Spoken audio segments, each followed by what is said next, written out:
ଚିରନିଦ୍ରାରେ ଶୋଇଗଲେ ବଟକୃଷ୍ଣ। ଗାଁରେ ଶୋକାକୁଳ ପରିବେଶ ଭିତରେ ଶ୍ମଶାନକୁ ଗଲା ଶବ। ଆମେ କହୁଛୁ ନୟାଗଡ଼ ଜିଲ୍ଲା ରଣପୁର ବ୍ଲକ ଅନ୍ତର୍ଗତ କୃଷ୍ଣଚନ୍ଦପୁର ଗାଁର ବଟକୃଷ୍ଣ ସାହୁଙ୍କ କଥା। 1 ବର୍ଷ ତଳେ ବାହା ହୋଇଥିଲେ ବଟକୃଷ୍ଣ। ବୟସ 22।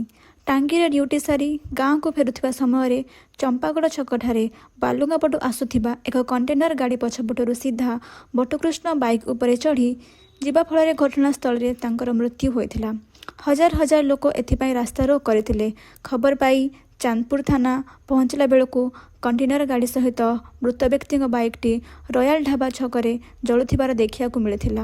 ପ୍ରସନ୍ନ ଥଉକି କଣ୍ଟେନର ଗାଡ଼ିଟି ଚମ୍ପାଗଡ଼ ଛକଠାରୁ ବାଇକ୍ଟିକୁ ଘୋଷାରି ନେବା ପରେ 1 କିଲୋମିଟର ଦୂର ରୟାଲ ଢାବା ଛକଠାରେ ଜଳି ଯାଇଥିଲା। ଘଟଣାକୁ ଆୟତ୍ତ କରିବାକୁ ଯାଇ ସ୍ଥାନୀୟ ଲୋକମାନେ ପୋଲିସର ସହାୟତାରେ ତହସିଲଦାର ରଣପୁର ଆନ୍ଦୋଳନକାରୀଙ୍କୁ ବୁଝାସୁଝା କରି ରାସ୍ତାରୋକ ହଟିଥିଲା। ପ୍ରସନ୍ନ ବରାଳ, ଓଡ଼ିଶା।